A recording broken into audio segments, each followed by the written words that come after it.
Hey, everybody out there in virtual film festival land. I'm Chris Metzler, one of the programmers here at the Decibels Music Film Festival, which is going on from October 7th to November 7th at the Roxy and also virtually online. You just saw these two great films that excited to share with you. The first is a short film, Come on Time by Chris Vernon. Thanks again for being here, Chris. And the feature film, French Kiss by Frederic Villou. Thanks for being here, guys. A pleasure. So, I think many people are always kind of curious of what makes filmmakers pursue the topics that they explore in their films. And so, could you each give us a little bit of backstory of how you discovered these characters and decided that these were the films that you wanted to make? Chris? Go. No? I go first? It's okay. It's a long story. I'm afraid that I will talk a lot. And first, my English sucks sometimes. So I make, okay, I'm French, you know. First of all, yes, my movie is about air guitar. To be more precise, my son filmed me 2 years ago because I wanted to be a rock star. So, but as you can see, I'm not a rock star. And my son was really, how can I say, he thought I couldn't become a rock star. As soon as I told him I will become a rock star by going to the Air Guitar World Championship and to join this marvelous championship. And that's it. That's all about, what do you want to know? Well, I'll have a follow-up question here. So Chris, can you tell us a little bit kind of the origins for your film? Yeah, I mean, mine sort of kind of just started to happen, really. I had met Clive Kennedy through a family friend, and I was going sort of back and forth to Los Angeles a bit for work, and I'd always check in on Clive, and we'd go for dinner or something like that. And I knew what an incredible songwriter he was, and I loved his songs. And as I got to know him better, I became more increasingly intrigued by him. So I started conducting some interviews with him whenever I was with him, and starting to find out more about his life and more about why and how someone with such amazing talent, once they get to a sort of later stage in their life and career, why it may not have happened. And it sort of, so that was sort of the start of it, but then it became a little bit more about, was there a way to help Clive with his music, and is there a way to help him in general? And it sort of stopped being a sort of slightly a more observed thing and became a little bit more participatory on my part. And it just sort of went from there, and then we sort of ended up sort of helping each other a bit as it went on. So there was no sort of plan or sort of presentation of what the story was going to be. It sort of just kind of took on its own life a little bit. Well, in both of these films, I think that there's kind of a zest for life that's captured, And so what do you think, kind of like, even amidst like, struggles or doubts and things, Frederic, like what made you decide that you wanted to kind of prove this to your son? And also, Chris, with Clive, like at some point in time, did he like feel comfortable making the documentary, or did he kind of like feel like it was this kind of self-fulfilling prophecy of the idea that like perhaps the documentary would help capture a moment that he didn't know if would come or not?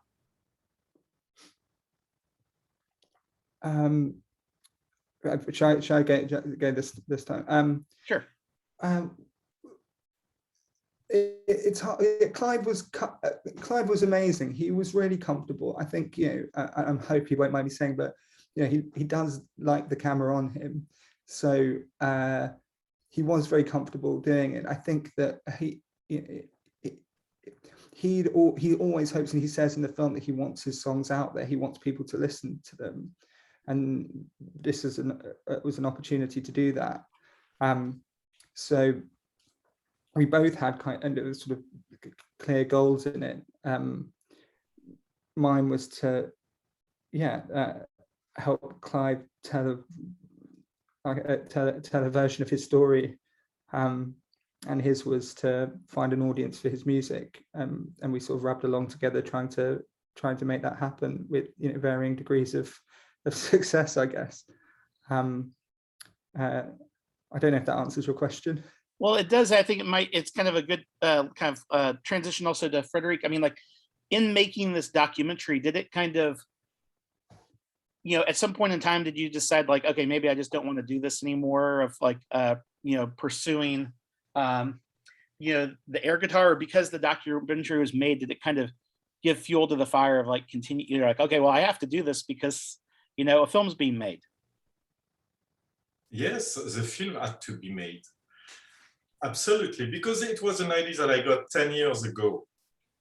Because I used to work as a chief editor and director in documentaries in France, on French TV.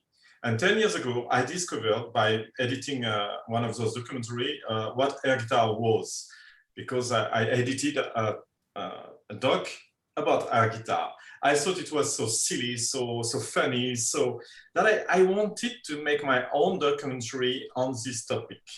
And during many years, I wanted first to film other guys. I wanted to film a famous French air band called Hernadette. Hernadette, they are the first and the only air band in the world. So they are the greatest. But it didn't work. They weren't ready to be filmed by me. And I tried to do, after that, I wanted to do a feature. So I wrote a script to have actors and to make a fiction story about air guitar.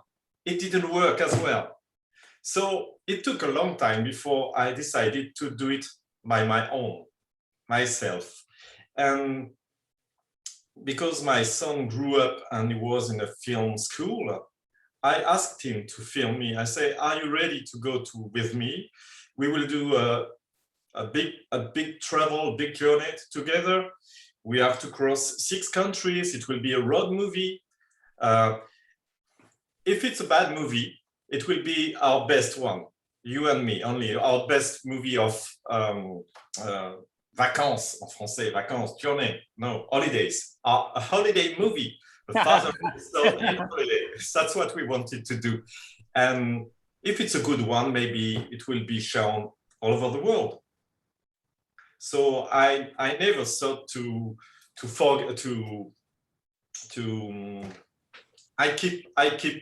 I kept following my dream, and I said, okay, let's go, and we will never. Comment on dit abandonner? How can I? I miss my words in English. Sorry. Don't give up. I never gave up. Okay, that's it. Well, it may. I think both of your films have a bit of humor in it, not in the sense of like, oh, that we're making fun of the characters, but just the idea of just the humor that comes in life when you're trying to pursue a passion or kind of create. And so, like, at what point in time did you know that that there was some underlying humor just in the films? I mean, was it something that just kind of came naturally based on the subjects that you were following, or at some point in time, like, is it just the humor arose kind of from the situations? For me, it was right from the beginning. I was sure it was a humoristic movie. It had to be fun. It is fun. So for me, it was the only way to make this movie. You had to have a lot of fun. We say it in the movie. Make fun. Yeah. Have fun. play rock and roll and have fun. It's what said one of my characters in the movie. And how about you, Chris? Where do you think the humor in your film kind of develops from? Well, I mean, I think that I sort of, I would sound like it's like talking about what's funny in a serious way is one of the worst possible things I think you can do. But Clive is very funny. I've always found him very, very funny. He's incredibly, he's a great storyteller. He's very eccentric. There's a lot of humor in his songs. And I think the sort of surprising humor, there's a lot there, and I think I always wanted to make something that had a bit of that in it, and probably always will. But the sort of surprising element, I think, of the humor came from the relationship that developed between us, and early stages of sort of editing it and talking to the editor and saying, I don't think I should be in this. I think this is all about Clive, and then sort of realizing that it very much became a double act, and I think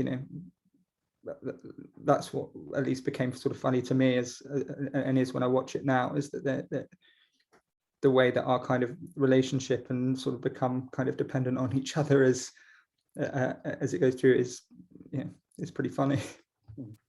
Well, and I think the last question I have for the Q&A, and not every film has its kind of own perspective, but both of your films have this kind of obvious collaboration between kind of subject and filmmakers and things. And so, can you each talk about like what was the collaboration like during the making of the film, but also in editing, in the sense that for example, like were you and your son both in the editing room together working on stuff, Frederic, or Chris? Like at what point in time did Clive get a chance to see a cut of the film? Like how would you guys describe your collaboration in both films, and how did that kind of benefit the final film we see? I think we're both quite disorganized people, so I can definitely say in no real formal way did we kind of sort of mean to collaborate. I think the idea came to try and bring Clive to England to record his songs at one point, to try and get a definitive recording of them, because he struggled to finish them. And then there was a certain amount of collaboration involved in playing him, what the sound engineer had prepared for him, and things like that, choosing the songs and that kind of thing. So there was a certain amount of collaboration in his music. Quite often it was me saying, Clive, can you do this? And him sort of umming and ahhing, and then being a great sport and doing it. But in the edit, I think it changed a lot. So I think I really wanted to show Clive what I'd seen and put it together before he was involved, and then and then of course, because as you say, there is a collaboration that there was wanted his input, and of course he gave it, but ultimately the edit is pretty much the story that I wanted to tell based on the time we spent together, and the songs are his. And would be disappointing if I didn't say to people that if you've just watched it, you should listen to Clive's songs again and listen to some more of them, and spend some time with them, because I think the more you listen to them, the more you realize what a talented songwriter he is. And what's the best place for people to listen to Clive's songs? Oh, I think it's pretty much his website, and hopefully by the time this goes out, it will have the songs up there. So I'll say clivekennedy.com and hope that that's the right answer. And if not, have a little bit of a dig around. Awesome. I think there's a bunch on Spotify, but I think his website will probably have the latest stuff on it. Okay, nice. And Frederic, how did your collaboration with your son go, in the sense of did you find it difficult at any points in times, and what was it like when you guys made it into the editing room? No, it was a lot of joy doing that together. first of all, I needed him to be he was a good guy to do this movie. I couldn't find someone else because this is all the story is about his own point of view on me, because he's telling my father wants to be a rock star, but he can't. He's not at all.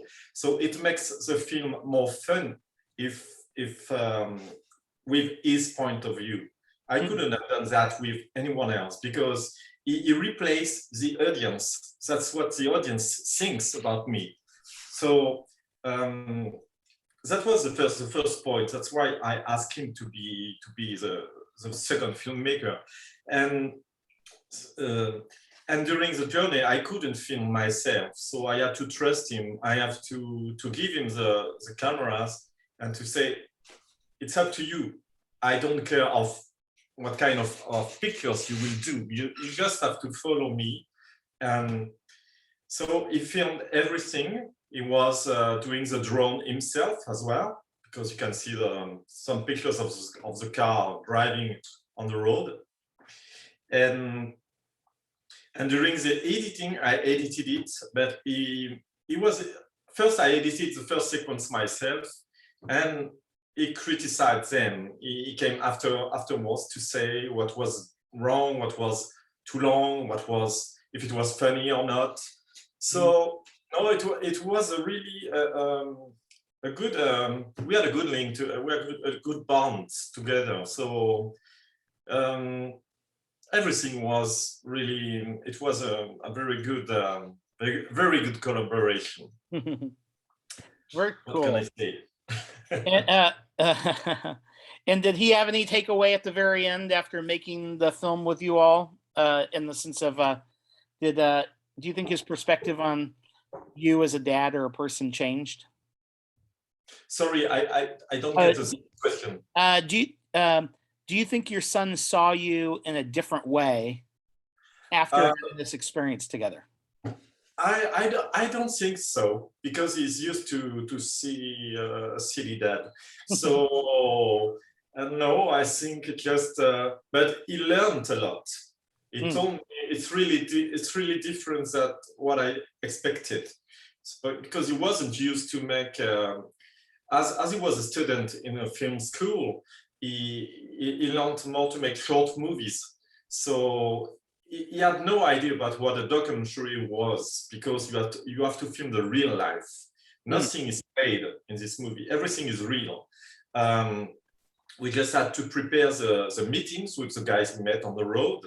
But but after that, I told him one of a few advices. I told him, you don't have to watch, you have to hear. Just hear what we say, and then you will know what to film. If you hear, you can make. That's the way it works in documentaries. We can't write before what will happen. So be aware and don't miss anything. That was, and it means that you have to work from the dawn to the end of the day with no rest. You had to be aware every time, because we worked on nights, we worked in evenings, and after that, when you come back to the hotel, you have to empty your cars and everything, and you just go to bed really late in the night. And he told me it's an hard task. Well, cool. Well, thanks again, both of you, for sharing your films with us. Everybody, thanks for tuning in to Decibels Music Film Festival, and have a great day. Thanks so much. Thanks for watching it. Thanks for having me.